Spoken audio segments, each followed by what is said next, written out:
nebangamba waliyo program bayita leadership development program compassion gyesomeseza abaana abayise obulungi, but it is very competitive. You do interviews like you're doing for a job because it is countrywide.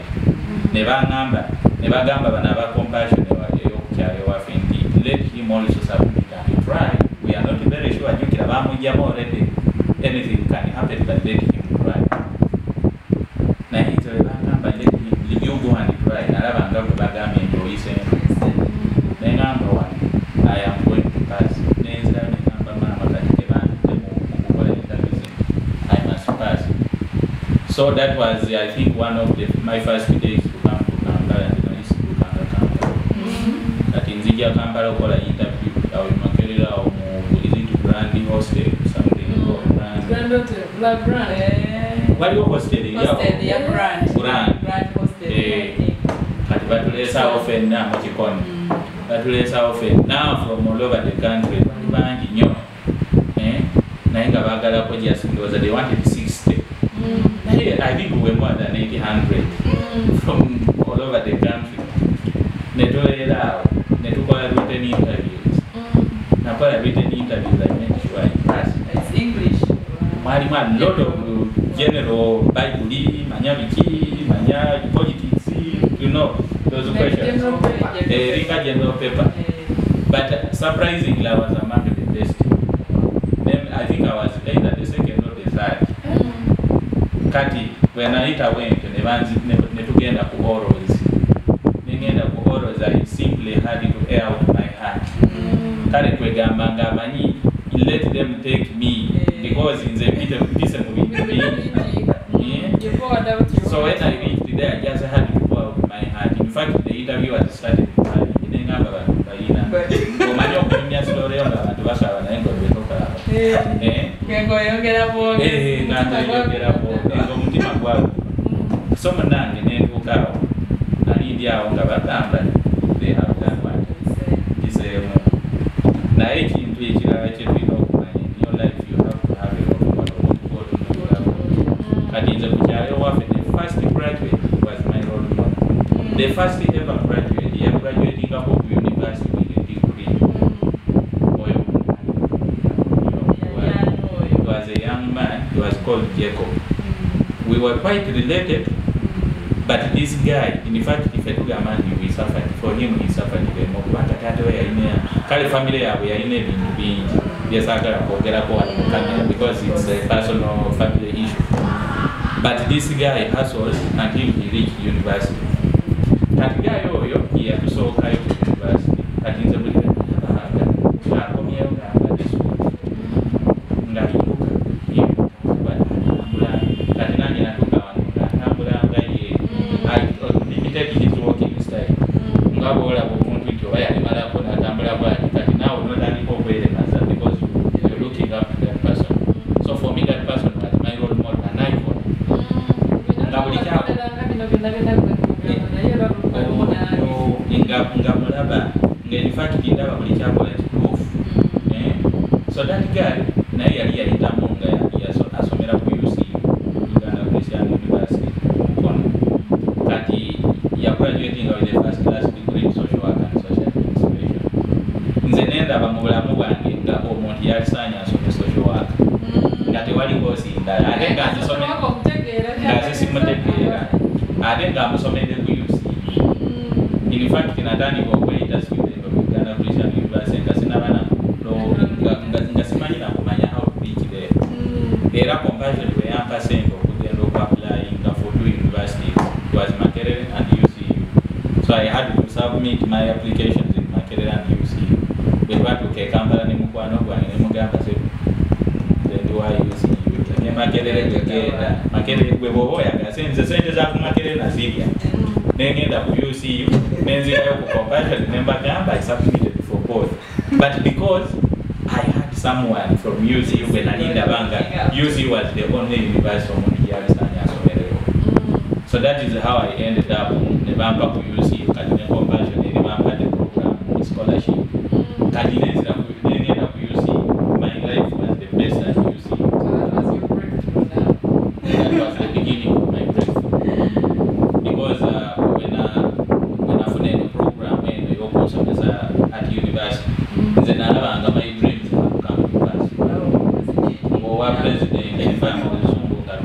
Buganda jukira amasomero ge twasomerangako nga n'abasomesa abamu nga batusomesa mu Lusaka endala gatako ndala kiba kinga you know that 1 + 1 is what but they are telling in local language and just the exams like English. The exams come in English so there was little time for us to master English oluzungu nange luze mpola process by process ko mwana we yagamba uno oluzungu lolaba ate si lwe lw'amaanyi nnyo ekiri awo naye ndowooza Katonda yatuyambirayo lumpisaawo lweni nanze ndowooza lumpisaawo buliso lutonotono lumpisaawo obuuza ekibuuzo nsobola okuddamu nenkutegeera bulungi naye si lwe luli olw'amaanyi nnyo nga mu mwasomanga accent mwasoma handwriting mwayitangawo muti yasimanyi naye ffe ebyaffe bwebino byali kati nengenda ku university nensoma social work and social administration. I loved the course. That time, I said, Uganda were getting at the university first time in Kampala. Mama,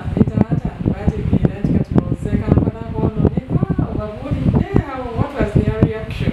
Mama, she was my supporting. She was supporting. But my dad, weyatandikira okukola ate kati ye akitwalanga kale kwegamba ng'akiraba his achievement n'atandikiraawo nga yeewanira mu bbaala nze nina omwana ali Makerere naye jjukira tamanyi ensomera he did not know where I was kati ng'omuntu agenze ku university in fact ewaffe ku kyalo omuntu yali alinye ku university yenna ng'abeera agenze Makerere the only university was Makerere ate kati oyo gwengambye oyo yasooka okubeera graduate kati waliwo ne cousin wange omulala awakakele abeera like brother wa dadi wange kati ye akola ki ye yali owokubiri okugraduating ne wabeerawo my cousin eyali number 3 okugraduating kati nze nibeera number 4 nali owokuna ku kyalo kyonna. What does that mean? Ever since God created heavens and earth, I was the first person to graduate with a degree in that village. Not only in the village, but the Sabuka. Ngabono ye asoma kutaliyo. Kati naffe ebintu byatutuukangako ate ffenna tuyise mu program ya compassion. Mukamoli naye nga compassion eyo nga yeza okutuyamba nejjayo okwo kati ffe we are the icons of the village. By the way, up to now we are the icons. Naye oli number 1 yafiira mu accident. Naye kati ffe abamu tukyaliwo but there are so many graduates who have followed us. So munange nengenda ku university nensoma social work and social administration. I remember the first day I reported at UCU. Nagamba mama ngambaawo I am going but this degree is yours. Nsoma yo bwe nfuuka president gwonoboolera president kubanga you have fought very hard. Ne mugamba my first salary is going to be yours. Naye tekyatuukirira.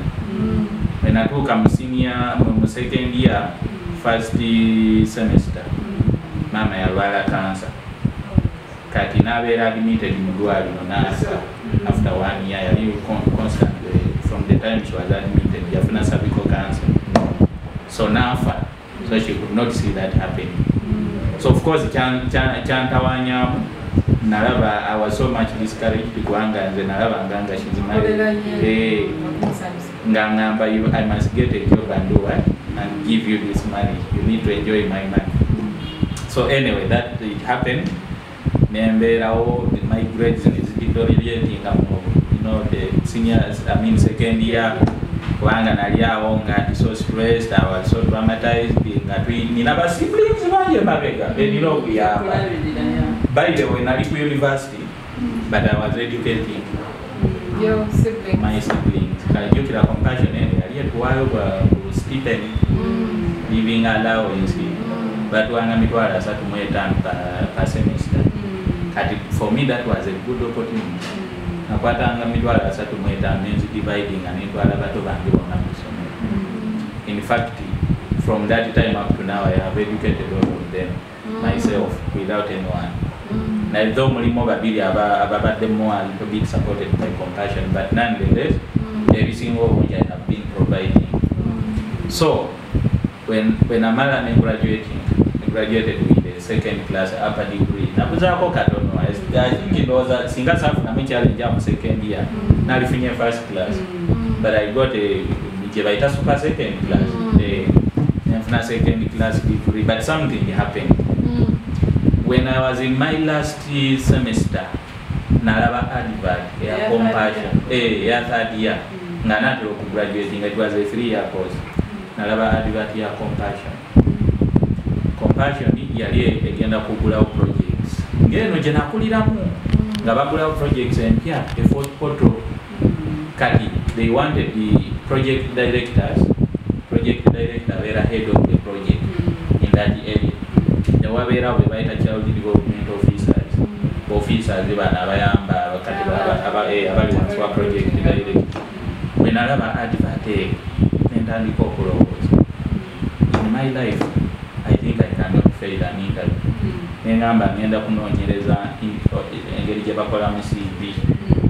Nengenda nensaba oyo kazini wange oyo nina kazini wange mutabani wa taata wa abeera kazini sikyo. Kati nemugamba mpaako CV iyo nga tamanyi lwaki ndimusaba. Kubanga nze nali simanyi kola CV. Kati nenfuna CV ye nenjijjako erinnya lye nembeerako nenzijjamu awo nenteekako erinnya lyange. Kola application letter. Nengenda nemugamba ndabya advert I want to apply for a position of project director ya seka. Nagamba ndoza waliwo yakukolingira. Ya seka. You don't have experience. They are saying 5 years experience. And you must be holding a degree in social work and social administration, development studies and so on. Do you have any? Nemugamba I want to try. Is it bad to try? Nagamba I can't give you money just like that to waste. Nemugamba kali you give me a drive for child development officer. Kati nakiriza naiwe yampasente sabu. I never applied for child development officer. Jukira nege makerere I refused to apply. Nze nagenda nga with what is on my mind, not what others say. Neri nadukayo mukitisi kubanga that was not what I want. Kati we nateekayo nabisindikira na mu post office. Kubanga bateekako send through post office. Kayo nebigenda Rwenzori diocese Fort Portal. So when I biteekayo nembivaawo jukira nali nkyasoma nga simanyi ebyo bagenda okushortlisting nembyerabira n'obyerabira kati olunaku lwa day before graduation Uganda Christian University ebeera ne party yakolanga parties a day before graduation either all the graduates with their parents never buffet and then they send you off officially. So the next day you just come for this official graduation. So that evening pali ku party nali ndi muline ngenda kulia nenda ba phone call with the landline. So that landline omuntu nayogera nangamba we are inviting you for interviews. But I could not remember which kind of interviews. Nengamba which interviews. Nenchiroza nemubuza which kind of interviews. Nangamba you submitted your application for Compassion International. So we want you to come on Monday to interview zigenda kubera ku Rwenzori diocese the Fort Portal. We were graduating on Saturday. So it was a Friday. So Saturday nenzija ku graduation. Namala graduation UCO yegabira transcript. There and then the building get makerere. O graduating eringa report card. O graduating and bajikuwa. And bajikuwera okatinze. Head of department wafe yali mukwano gwange nga njagala nnyo because my performance was very good. So everyone knew me. They brought my transcript before even the official issue of transcript. Nze nali mutendi nga nina envelope yange nga bagimpadde transcript ne certificate. Betumaliriza graduation kati nga ngenda woyo kazini wange kubanga gye nali ntera okusula nga mubuulira yali ankoleddewo lunch on nze sirina sente z'ebintu ebyo graduation party nze abantu tebamanya nakumanya abaana bagendanga mu bifaananyi nze sirina sente so munange nengenda nemusaba sente transport nemugamba bayire I was shortlisted for position of project director, not child development office. Nagamba but how? It is impossible, very inexperienced. So nemugamba me I'm going for that interview. mbadde nkusaba sebo onyambeko ne ka transport munange nampa nerinnya baasi nengenda e Fort Portal olwo ku Sunday Banange mchala bane Sisters Empowerment Show. Don't forget to subscribe, like, share and comment. Banange story kati yatuse wenyuma banange. Kubanga ili twade tulina byannako katutandise okulaba yuku light at the end of the tunnel. So don't tune down, don't tune off. Continue to watch us. And please give us your comments, give us your likes and thumbs up. But above all, kuna mwecho mwika ngawe twabagambye nti topic eno tugirese nkuzanya abaana ebafuula ki ebafuula abantu abalungi oba abantu ababi abazadde mulekerawo kubonyabonya abaana bammwe newankubadde embeera mbi Isaiah tunyonyodde byayiseemu banange nno sijja barisayo Isaiah kati ndaba atandise okutubulira breakthrough ye amaze okusoma biki ebyaddigga so ng'amaze okufuna digiri yange ngenze kola interview e Fort Portal natuuka kiro basi yanteekaawo Fort Portal first time okutravelinga long distance ngenzeeyo nenfunawo ensula ka guest house awo kati nze olwokubanga nti ndowooza naye obwongo nga bwesera nnyo nayingira mu room neŋŋamba neta simanyi wengenda kukolera interview nenfuluma ekiro nentandika okutambulatambula bwenbuuza lwenzoli diocese eriwa ne bandagirira ngeri kumpi nze nentuukawo nengendawo nentandika okutambulawo kumpi ne diocese nenjitunuulira nentandika okugamba manyi fe abalokole batugamba claim what you want kitwale nentandika okutambula nga ngamba wano ntwalawo nina okukolerawo mwina okumpa omulimu maabampise nerangirirako guno omulimu munange ngendo kere njo gendo okulaba bwe bayise okola interview ng'abantu bakulu begenda okola nabo interview bayina experience abamu baze bevuga amamotoka nzize kola nabo interview to become a project director nentabanga will I manage era buli omu yambuuzanga naye how did they shortlist you I was the youngest remember wakava ku somero toyina no work experience nesente siyina bali babadde bakoze obubiri bwabwe nga bwolaba akabiri nga kalungi so munange netutuula mu hall tuli bangi they wanted only 4 project directors they had only 4 projects but I think out of the 4 they wanted we were more than 180 people nga balina okujjamu banna ne batuwa written interviews nka ziri ze batuwa mu compassion kyokira nalina experience kali aka compassion ne batuwa written interviews nga mulimu a lot of things nanze nankava kusomero ku university ombuuza ebintu ebisinga mbimanyi mu mutwe oleeta bayibuli eri mu mutwe New Testament Old Testament naye nakisoma so bwe baleeta ebibuuzo nayita I was the second bagenda okulaba nti batugamba mulinde bwe twamala written bagamba they are marking and put the short list for orals so we had to wait so netutuula buli omu baali bamuwadde code kati just you look at the code which relates to your name code gye baali bakuwadde gyotadde ku transcript gye bateeka wali nagenda okulaba code yange is number 2 kubanga batugamba they are putting according to performance so waliwo number 1 then I was number 2 on the short list for orals number 1 kebangadde ku short list for orals I am next to the job in fact I am just a few minutes away to become a project director nengubira okazi wange mugamba I have passed written interviews now I am here waiting for orals zitandika sawa mukaaga guy natandika okutya nagamba ono muvubuka naye alabika simwana netugenda number 1 yali mukyala yasookayo okukola interview kira simanyi alabika teyayitamu in fact she never went through orals naye yali number 1 mu written inayingirayo navayo nengenda ku orals nze nali nzijukira byenakola eri mu compassion just calling your heart out bambuuza related work experience ngangamba mulimu ofune work experience I don't have experience but the experience I have is the experience of life what I have gone through has taught me to become a better person if you give me this job I will manage I may look young naye ngenda kusobola naye nga mbatunuulidde bwenki ne bamaliriza ne bangamba you know you go manyi bine common questions bye babuuza bino do you have any other question ngamba yes I have a question when am I coming back to work when am I kale kwegamba ndaba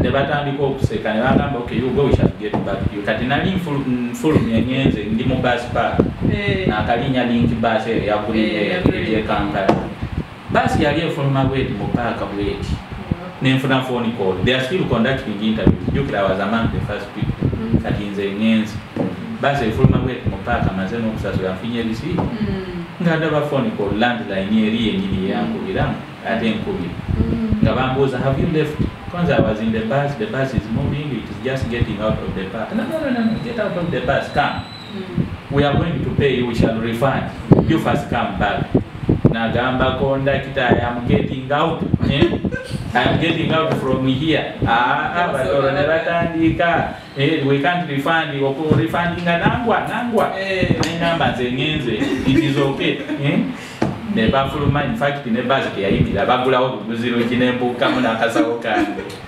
nenzirayo ku diocese wenatuuka ku diocese nangamba ojira otulaka bampa soda netandika okunywa ne wabawo omukyala yajja nangamba oyiseemu abakulu baagala kulaba nalabira ddala project director nensooka nenetunuulira nentambula mukawo nga project director nentandika okuwa ebiragiro nga ntambulamu wempa ebiragiro you do this nga ndaba PDUT nga bakuyita PDUT omuntu omukulu naku ezo ngaokubeera project director even up to now project director is an honorable issue kati munange omulimu gwange ogwasookera ddala mu bulamu bwange project director naye nga sibikolangako sibimanyi ne bansigazaawo nze natunuuliranga abakyakola interview banseka ngamba bano baba bakozesa zaaki tebajja kuyitamu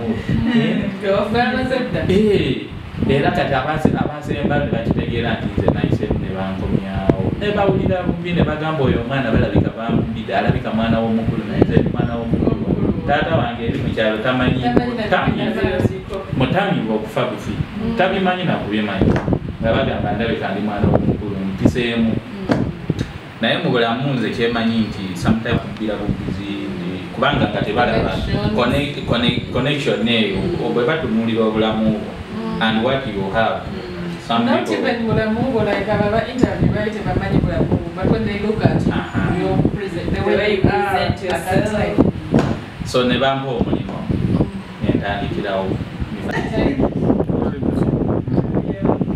so your first job your first salary kati ne bangamba nsigale they have retained me saddayo nakuddayo nensigala never pretending now diocese ne bangamba the reason why they have retained me they want me to work with the diocese committee to organize all these projects zinenya the 4 projects before they officially open waliwo ebintu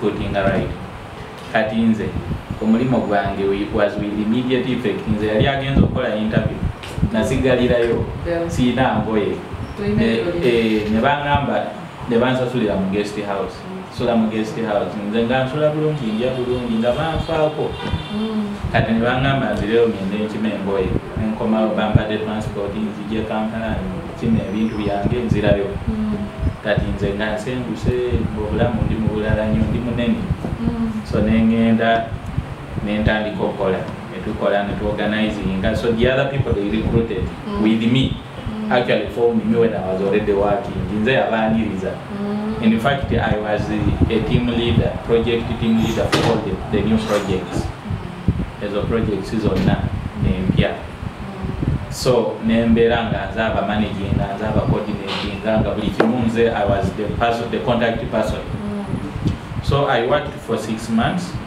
on project ne wabeerawo global event Air Compassion so in this global event Compassion Korea jukira Compassion in history yatandika the founding member of Compassion. Yajitandikawo ng'agenda kusupportinga Korea.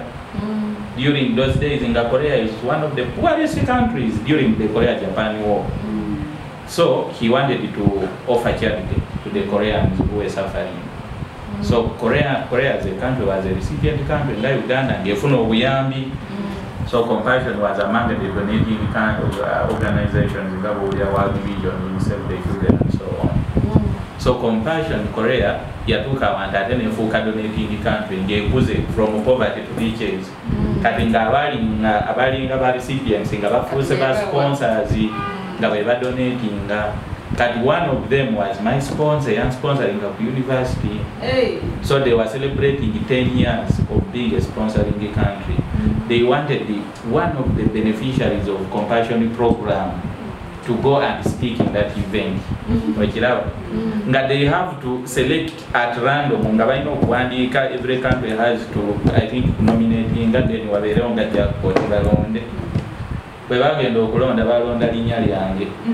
to go and represent the entire Compassion worldwide. They only, you represent all the beneficiaries. So that is how I got to Korea the first time. President. How it happened in Nange Tegera. Kwanga na really photo ngandi mobana. In fact, I was doing follow up ngambuga piki katinga diocese yamba piki project director Tambula. So naliyo ni mukunonya bana bakuba amasimu gange. They called me for 2 weeks banonya tebanda ba. Never sindikira email from South Korea, Compassion South Korea, and sindikira email telling me they are inviting me to go for that global event. I never read my email for 2 weeks. So, ngendo okukola wenti ngandaka phone calls zija aba Compassion bayomba bakubira hansi motoko ata what's the problem ngamba nze mbadenga mu bana. We want you now. You have a trip you're going to make to South Korea. How?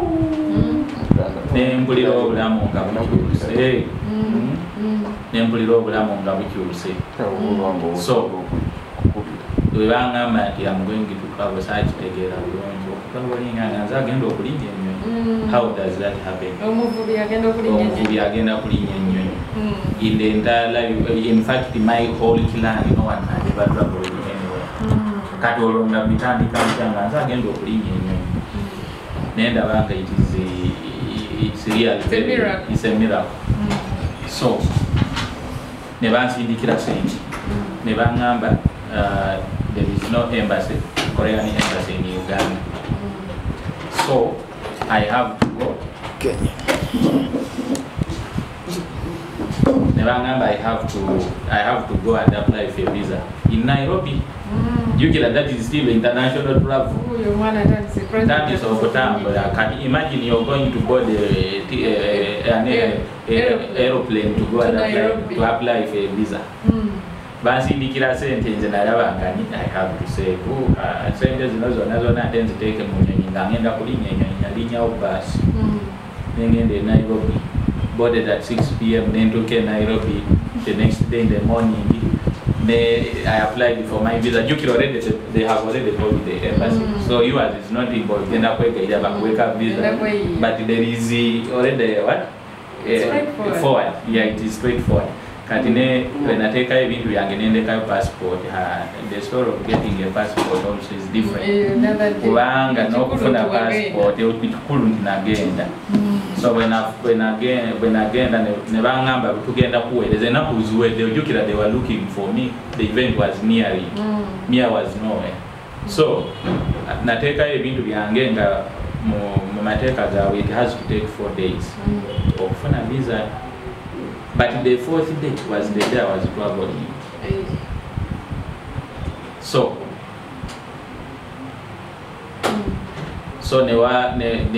Neni in the visa yange, those guys delayed to send it. Because they said they are going to send it through DHL. DHL Nyonya went to Japo Airport. So I kept on contacting them, they are going to send through their flight. So even on the last day I can get it. So last day, second last day I prepared to go to the airport.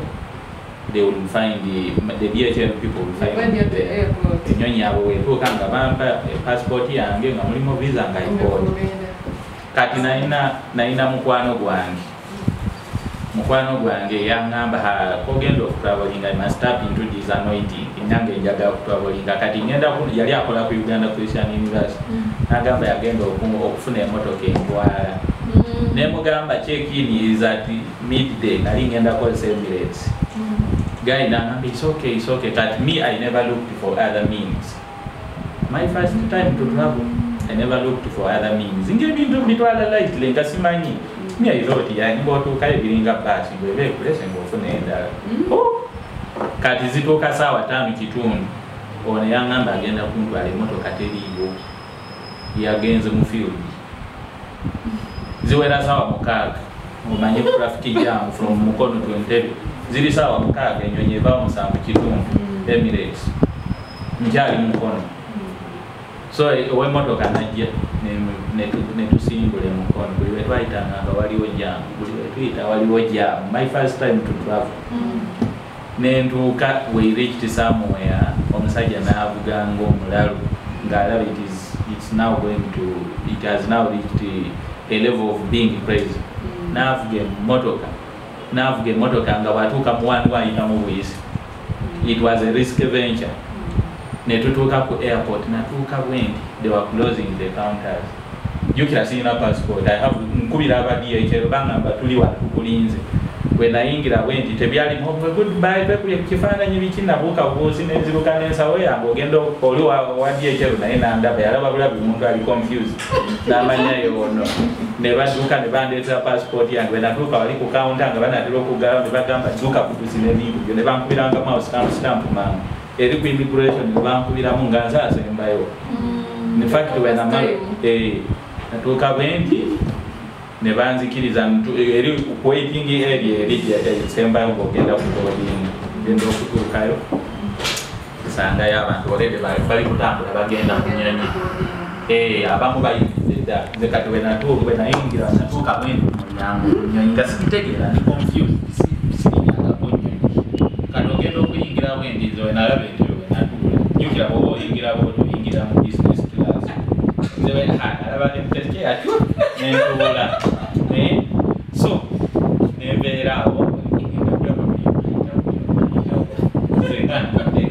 tebatuula kati ngenda okulaba omukyala yo kadi yo boarding ticket negimu genda okutono you're supposed to sit here please come was okay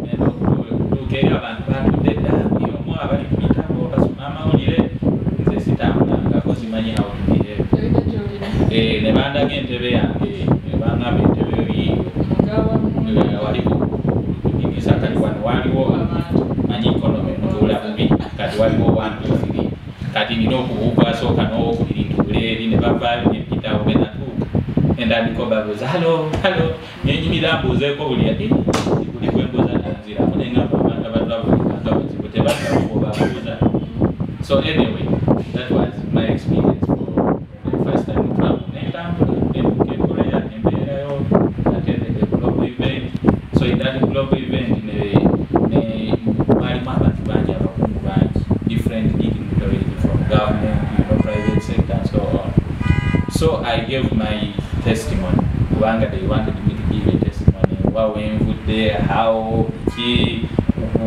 compassion has helped me kati they treated him because they knew they had written my story that I want to become a president so this event was in the World Cup Stadium the Korea World Cup Stadium it's a huge place so the entire stadium they lighting of Uganda air the Uganda flag never take up welcome Mr. President era when I ingira wendi nga the music here and kale abali batending that they did it because it was also for raising donors so they wanted it to be a surprise so ngenyimba zonna ziringa kati for them they expected the president the former sponsor became the president so nga buli omu alindira so when they unveiled someone who wants to become the president so it was very amazing it was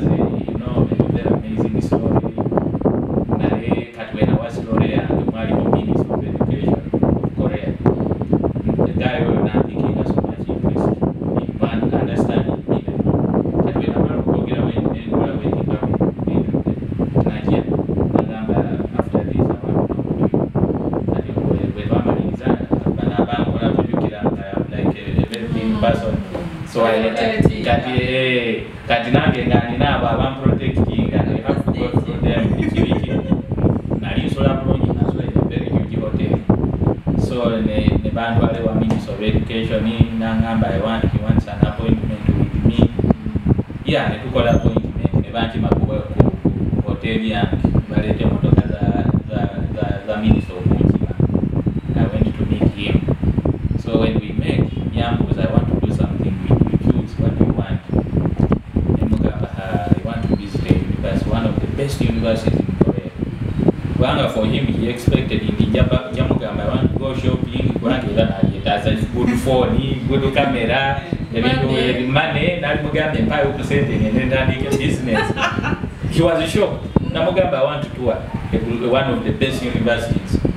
Nagamba, why? Namugamba, you know, if a chance comes, I can come and study master's because I want to become a president. So I don't want to become a president at Asoma.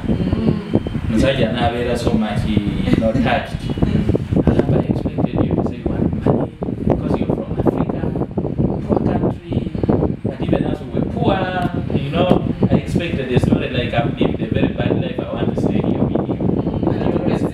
I want citizenship. I want to go to America. Why are you not saying that?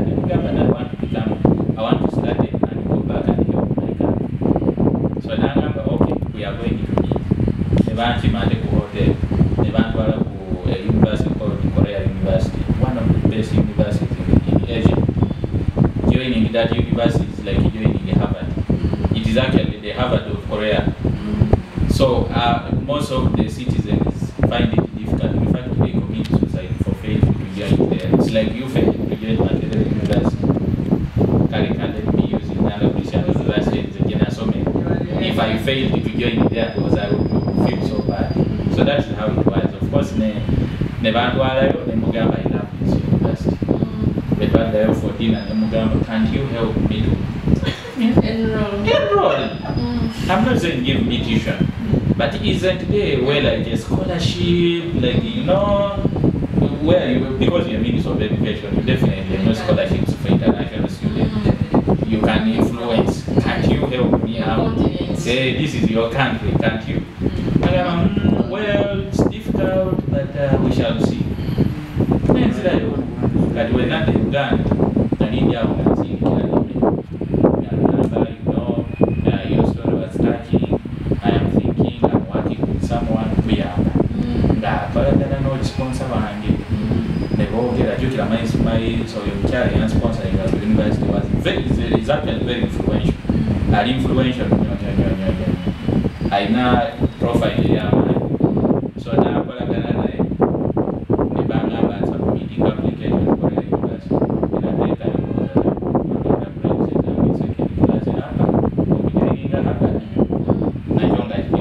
Because they were not taking people in second class. I don't know how that was.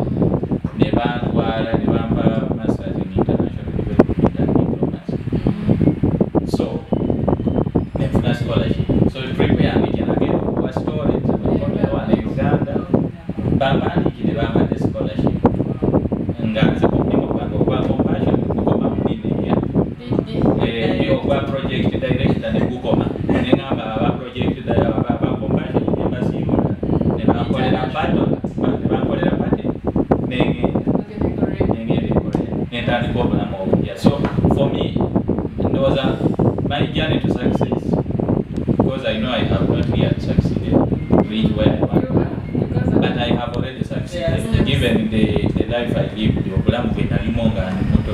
Ngate walina, in fact, in the Navan, how? In fact, in a one of Nimo Gwenina, Nakulari, was a how. Wango Montu Baliba Maninga, see a Montazo and Okuita.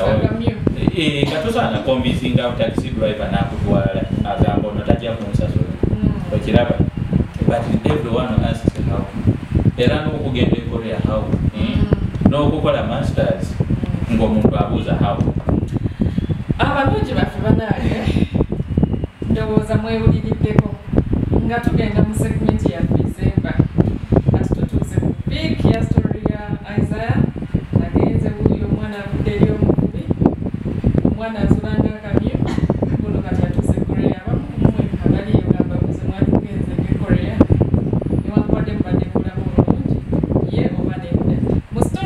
babadde musobola okulaba nti nokulamu tulina challenges aizazi yayitamu zituwa ekyokuyiga abazadde naffe abaana bannange nga tukyagenda mu maaso temwerabira kusubscribinga likinga nakusharinga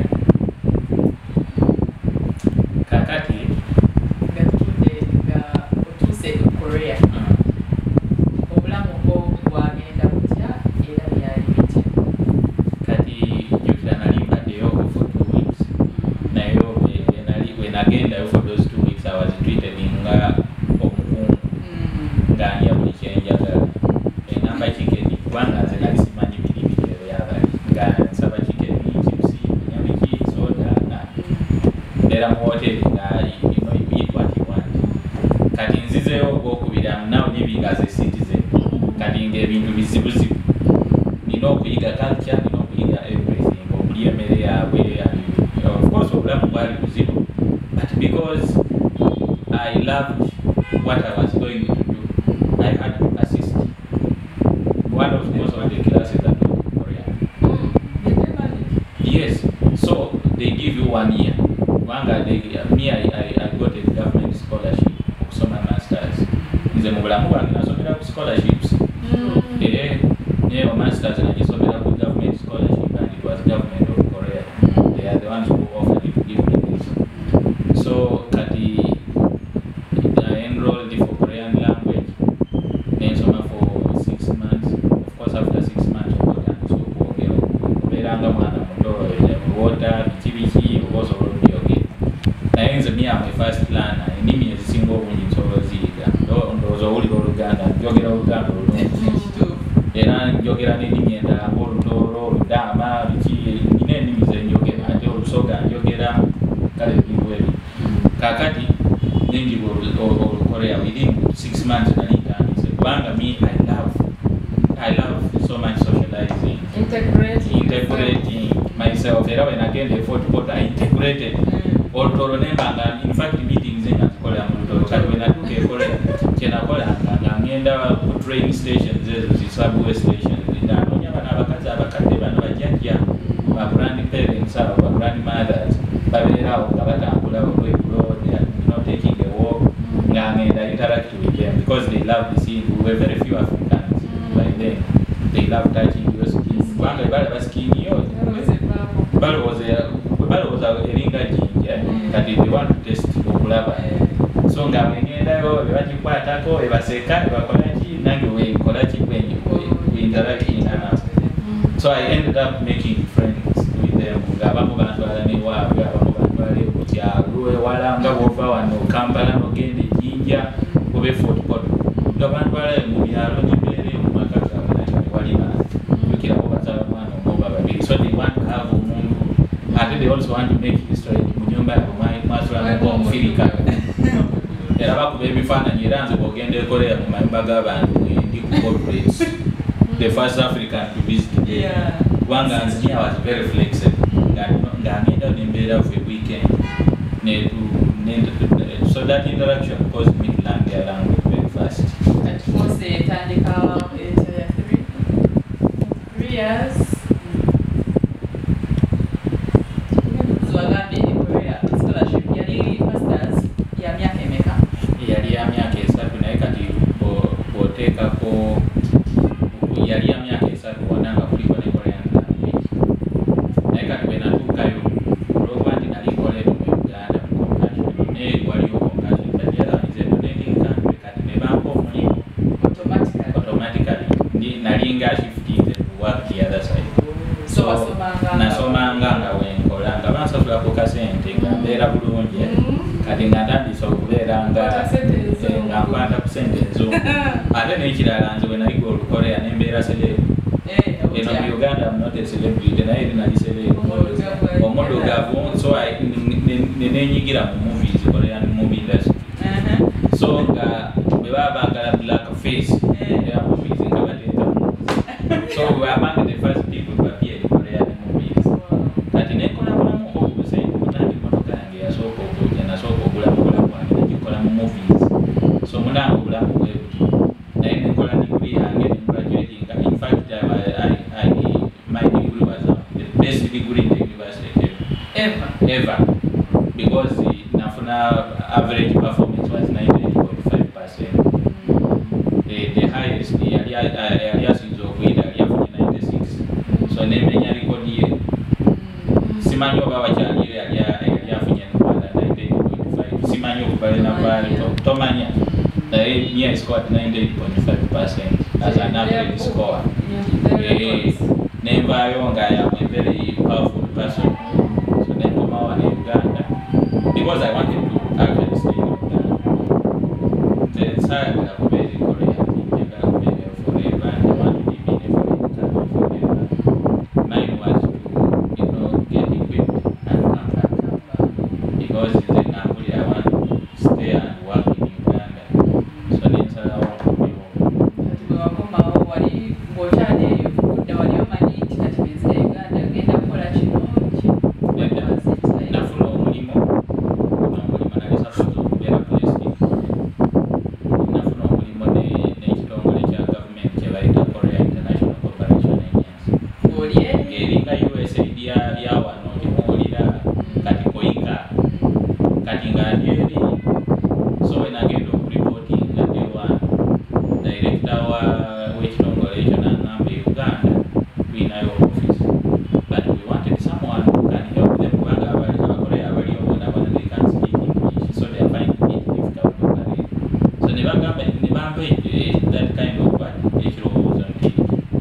Working here, why don't you go and work in your country since you already love your country?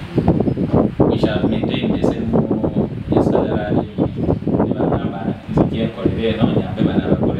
Understand Korean and English. Then the language is a good opportunity for me to return home. I think that the salary never can get better calories. The numbers, so they made the arrangement. The band released to come to Uganda. But unfortunately, of course, we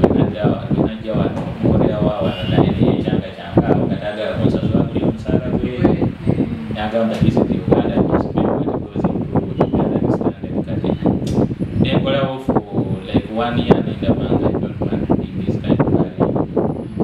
Of course, in the Korean embassy, Uganda Farmers Leadership Institute, there's already food factory. I was among the first people who initiated those things, the pioneers. In fact, the equipment is in the National Farmers Leadership Institute there, all the arrangements there. Now, of course, you're working with foreigners, sometimes secure. So you don't feel that the ownership, sense of ownership. But the Natuka on the Netherlands, proceed in the time of knowing how you're in government. And it's much better than Wanga for me. I'm still pursuing my dream. I'm not a politician.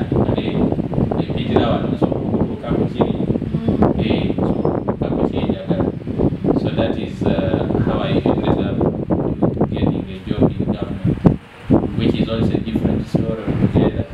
Once somebody of Mama need government, you must have someone who influences, but for me, I've never seen that, I've never experienced it.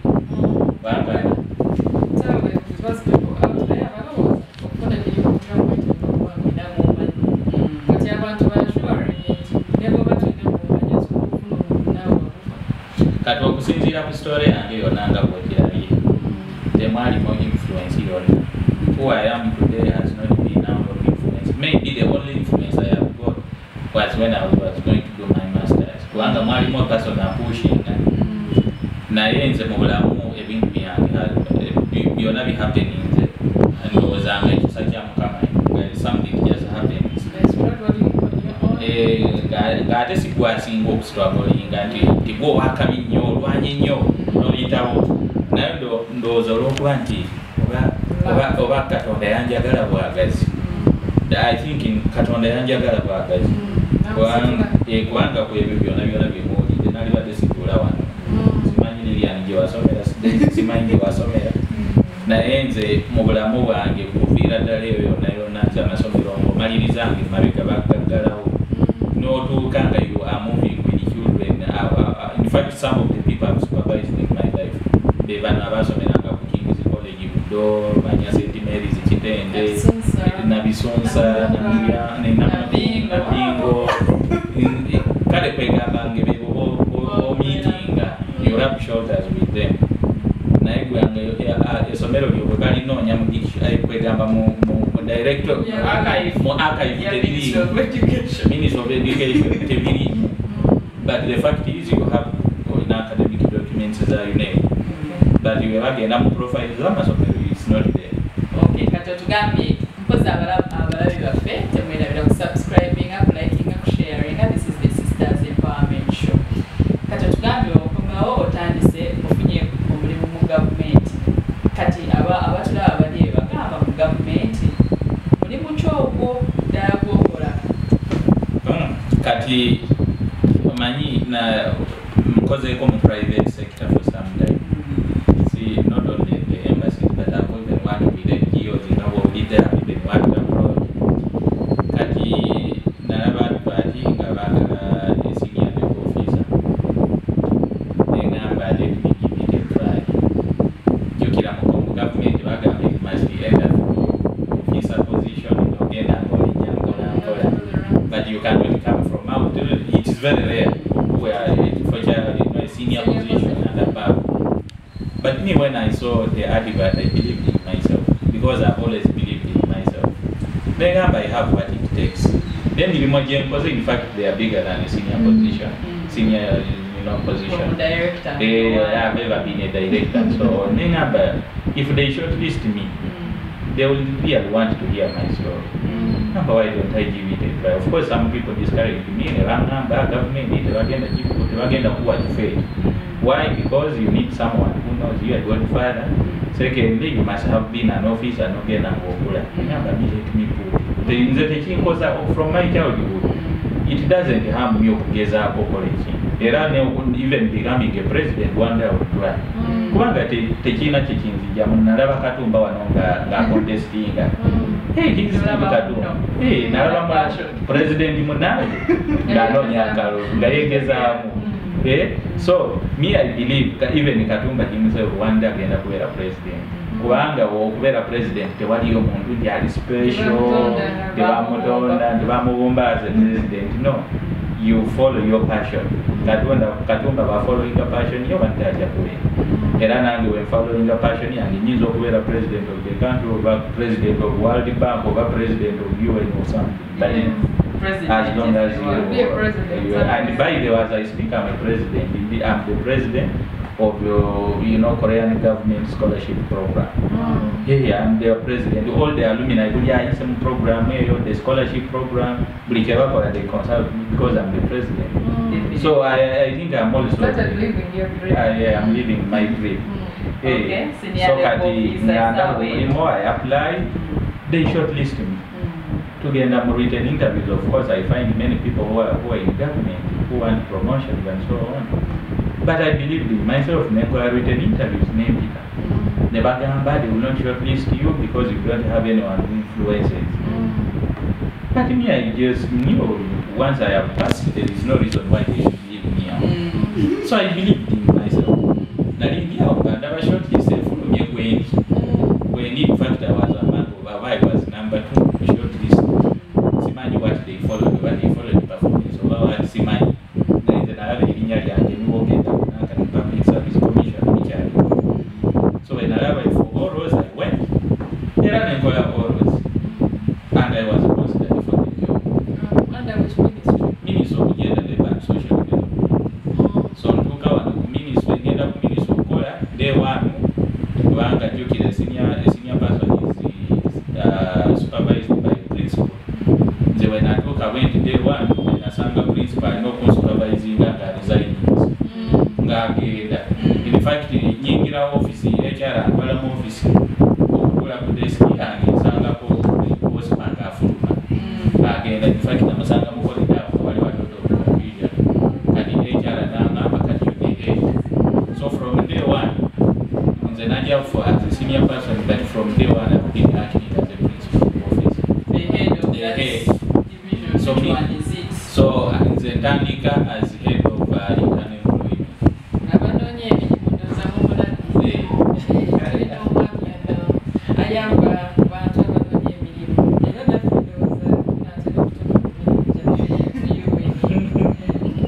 kati awo tuseebwa internet payment katonotono maybe abayinza okuba nga balaba oyinza okuwulira ku katono services zo engeri gyoli mu government zowa abantu and maybe awo tujja kulaba of course batugambye muno zeekozeewo n'emirimu emirala kati awo then we can see how you manage kubanga kulaba n'okuba ng'oli muntu wabuvunaanyizibwa olina ne family n'abaana era so katugendekawo okulamulane. Yeah, so kati omulimu gwange mbaddeko for some time now ndoza mu mwaka gwa kusatu nga nkola as a head of internal employment. Basically kyetukola kuyamba coordinating issues on employment ekikwatagana ku jobs in Uganda kye bayita jobs in Uganda. Anoonya mulimo yasoma tamanyi kuwandiika CV ebintu ebyo kati oddamu oti ebibuuzo kati tukola kubanga it's a department kati department mulimu divisions mulimu internal employment mulimu counseling and guidance mulimu research and statistics mulimu external employment abanoonya emirimu ebweru. So for us we form what they call public employment services. Kati mulimu baheads ab'enjawulo naye tukolagana making sure nti abaana bafuna emirimu nti abaana bafuna skills ezeetaagisa okuyingira mu labour market. Kati that's what we are doing at the moment. That's really rubbing my shoulders with you, Mr. Acting Principal. Era balabye abatulabeeyo nga tukomerera ya program yaffe eno. I hope you're empowered by Isaiah's story. Me, I am. Very empowered. So Isaiah, you've told us about your life. Wonye naye ate kubonaabona tewafa. Tulabye nga endi eno gy'otuuse era olabayo ettaala ofuuke president nga bw'otugamba. Naye president waffe tubulireko ku social life yo. How is your social life? Do you have a family? First of all, as a person, I love interacting with people. Bimu ku bintu ebinyambye okubeera who I am is to have what they call social capital. Tewali muntu gwenjogera naye n'atafuuka mukwano gwange era kyemanyidde ize kati my very good friend from now on. You're my best friend now. Mbe buli muntu gwensisinkanyeko mu bulamu bwange ended up being my friend. And I think it's one of the reasons why obulamu bwange butambudde on the right track. Kubanga nze sayina parental guidance, but I've had the friendship guidance, people who guide me, friends who guide me. Abantu abasinga obungi, they have shaped me to be who I am. Osanga there is n'omunyumiza story n'agamba why tutambule tugende, we can reach where we are going. Because me, I've not been that very lucky person in bulamu nga buli straight nti gwoza okuka n'ogamba njagala na bisonza ne bakutwala. I didn't have that luxury. But mine has been, I have to work very hard and I have to use every opportunity around me. Bwesanga Lilian nga alina kyamanyiiwo nga nsigala ku Lilian wange oyo nga tubeera awo nga mbeerako ne kyemupiikingako nga nkigattagatta nga mpitawo. Kati nze ebyange byakugattagatta. But I love making friends. I love traveling. Ndowooza mulaba ntravelingseko. I have traveled to so many countries by the way. Era wenfunira ka chance nenfuna ka air ticket nga nziruka oba ka sente ngagula air ticket. In fact ebimu ku bintu ebyandeetera obutezimba nnyo mangu because I love traveling. Nga akasente kange kenfunawo noonya ngendeko Japan, ngendeko China, ngendeko I know things like that. So I've traveled to so many countries. Ekirala I love family. So you're a family person? Yeah, I'm a family person. Nakula in a very disorganized family. And I promised myself nti nina family. Nga nungi kubanga to be a president you must have a model family. Okiraba kati natuuka abantu nendaba Barack Obama. Nendaba how he conducted himself. Nengamba it is very possible. If Obama was a Kenyan, nafuuka president of the United States, I may not be a president of Uganda as such. Nyinza okumaliriza nga mu president of another country, it is very possible. Or my children, for that matter, bayinza okufuuka anything, they can become a president. Nyinza okubanga I have a dream, but this dream is going to be transferred to my generation to come. Kati nengamba I have to grow a better family. So I am a family man. You know, mukyala omu, a very beautiful young woman whom I've lived with for the last 10 years. Tumutumidde nnyo mukyala Masiga. Okay. Amanya ye Esther Masiga. Esther tukutumidde nnyo for our Sisters Empowerment Show era tukwagala. Program eno kyemanyi nti ajja kuba nga agifollowinga nnyo kuba nti omwami we agibaddeko. Nina abaana bana nga bonna bawala. So I am grooming another Barack Obama family kubanga Obama alina abawala babiri. Ate kwena mulaba engeri gya groominga mu family nengamba it is very possible. You know, if you want to become a better person, you groom your family well. So what I'm trying to do right now is to raise up a family that is quite different from the one I had before. Era kyenayita mu kyona kikoma kunze, but from me there must be a different lifestyle. Do your children know about your history, or they are going to hear it from? Well, my children are young. The first born young, making 8 years. Did you tell them about it? Definitely yes, because I love sharing my story. I'm not one kind of person who fears my past. I don't fear my past because it doesn't define me. When we you will not know. And it doesn't embarrass me to send Nasula and Natambla and Punya. No, it doesn't embarrass me because I'm no longer that. Because I have worked my way up. Nature will be why I don't fear talking about myself is because in the process I inspire so many people to work very hard.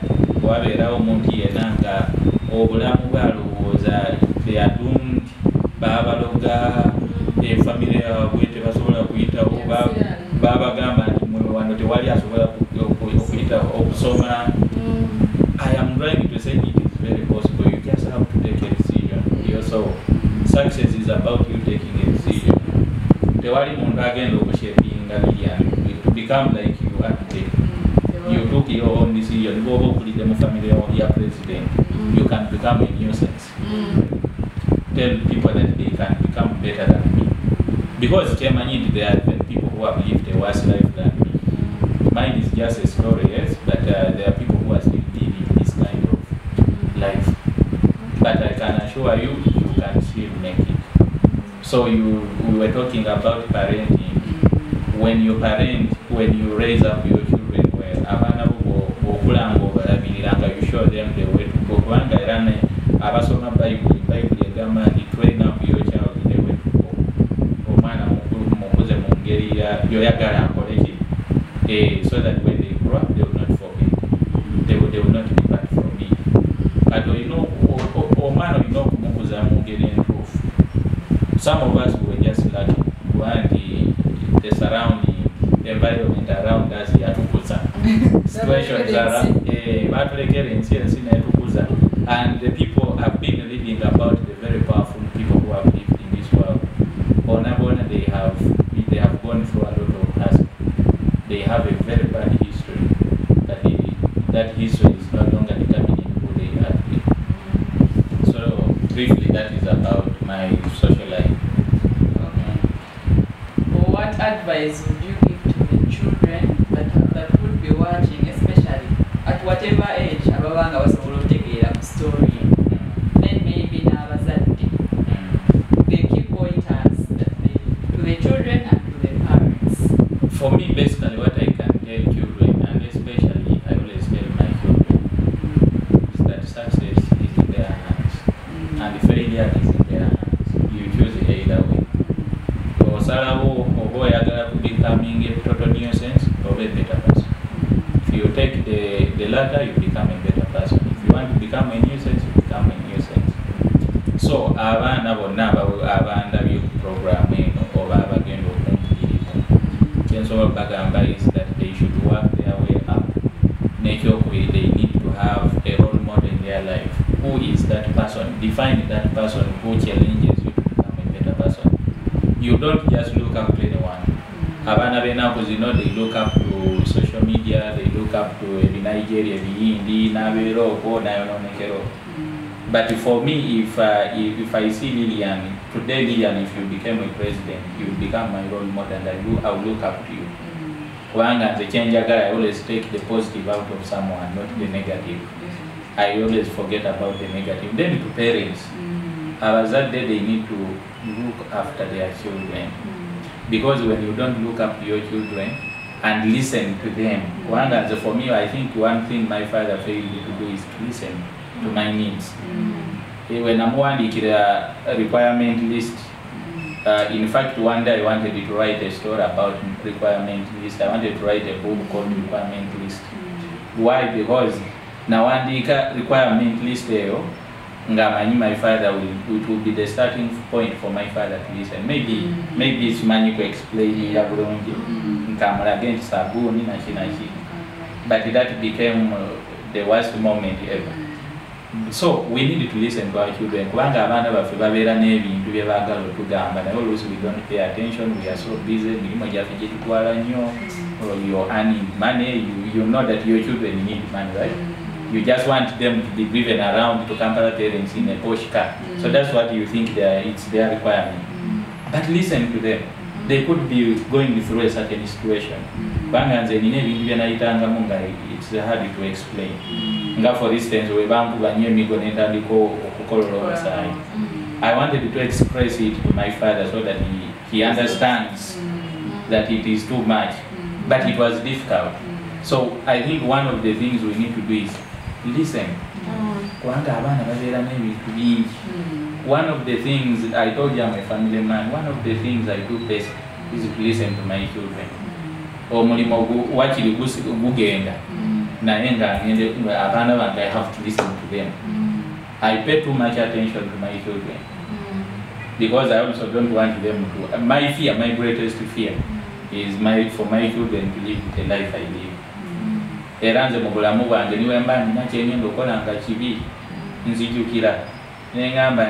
want my children to live the life I live. So I try to protect. Isaiah is one person.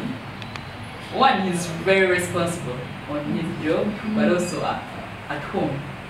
In that Amanyanti, I know Kola. Namanyanti ate wakale say mwana celebrating a birthday. So it's someone who will come in the morning, he will report. Yeah, there was you can find him at office. Then he may seek to get out of office, maybe at like 9 or even 8. Nasa wanagamba hangende waliyo abana abasale omwana wange omwa celebrating a birthday. I must be there and I must attend. To be in their life. To be in their life. He leaves no chance. So he's that kind of person. Wakugamba kubya family somehow you know to be aba.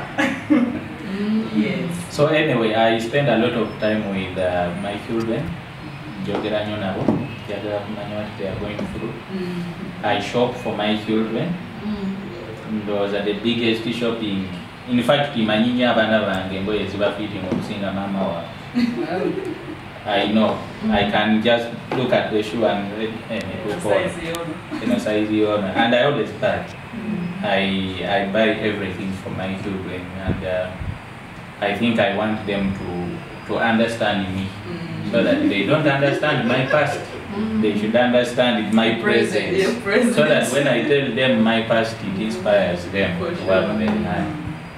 So Isaiah, I would like to thank you for having shared with our viewers. Abantu batunonya bagala nnyo okwogera ku bulamu bwabwe naddala obw'emabega n'obw'omumaaso nga bubi, naye tuwadde inspiration ne empowerment ku balabi baffe abali eyo ababonaabona, abalina baganda bagoba abantu bababonaabona, ababonaabona n'abakyabonaabona. Era ku lw'ensonga eyo njagala kusaba tukuweyo akadakiika weebaze abantu abo abali special in your journey who have made you what you are.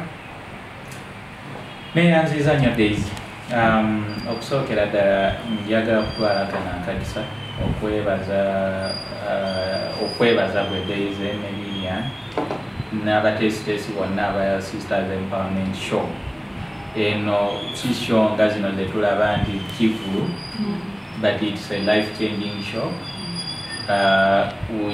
kyetukola olunaku lwaleero kyetumanyi nti kigenda kubeera ku social media ku internet forever and ever and it is going to influence many people's lives.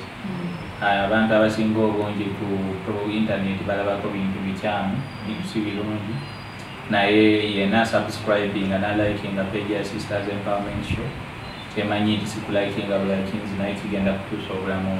So njagala kubeebaza olwa programu eno, n'ekirala njagala kwebaza abantu bonna bangi nnyo ababaddewo mu bulamu bwange okusingira ddala Compassion International, kubanga sisobola kumenya manya g'abantu abakoze mu Compassion bangi nnyo. Njagala kubeebaza kubanga ate okusingira ddala oyo eyajja n'alijeesalinga kubanga ndowooza Katonda yamukozesa bukozesa okumpandiika mu programu eno. Oyo anko oyo sikyamujjukira mannya naye kyemanyi nti gyali era ndowooza alaba, simanyi oba ajjukira n'okujjukira that act. Njagala kwebaza abasponsors bange abampeerera kubanga nze mbagambye nze nasomera ku bursaries and scholarships. Abo bona abanteekanga mu ssente, abazadde bange, ba-uncles bange abanyambanga, and of course my friends, abantu be mbadde nabo, nina mikwano gyange bangi nnyo abanyambye. Even I remember when nali ngenda kola interviews za government, even a colleague of mine yaleeta suuti n'agamba suuti z'olina tezirimu public service colors, olina suuti nga zizo kubanga obadde mu private sector. Oli nakuyizaawo n'agamba you have to put on like a public servant. Ne bakuyiza nga tomanyi colors za public service anyway. So njagala kwebaza mikwano gyange bangi nnyo. Njagala nakwebaza of course my family, my wife. Kubange emabega w'omusajja ow'amaanyi wabeerawo omukyala omulungi. Kati njagala kwebaza mukyala wange kubanga era kyonna kyendi okulabika obulungi. Sola kulabika bulungi bwendi ng'omukyala tandabirira. Kubanga era andabirira bulungi nange nendabikako ng'omuntu nga sikyali kamyu naye nga ndinga president Nakibe. So nebaza buli omu ne program eno kuba nti muhosting olunaku lwaleero. Mubadde balabi balungi. Lilian, thank you for co-hosting this show. I know you brought Isaiah, you heard his story, and you've been so inspired and wanted to share it with the public. Thank you so much for bringing that idea. Badanga balungi abatulaba mubadde mulaba the Sisters Empowerment Show nga tukutuuse ku nkomerero ya show yaffe. Tubasaba mu subscribing, mu liking, mu sharing, mu commenting, naye n'okusinga byonna mufunemu ekyokuyiga. Isaiah wuno wano ababulidde story ye nga bwe yabonaabona naye ate kati takyabonaabona. Era Isaiah tukwebaza nnyo naawe okubanga okkiriza okujja no-sharing a story eno, era tugenda baleetera stories endala ez'enjawulo mu field ez'enjawulo. Webale nnyo webale ddala okujja era katukomye wano. Bye bye. Bye. Bye.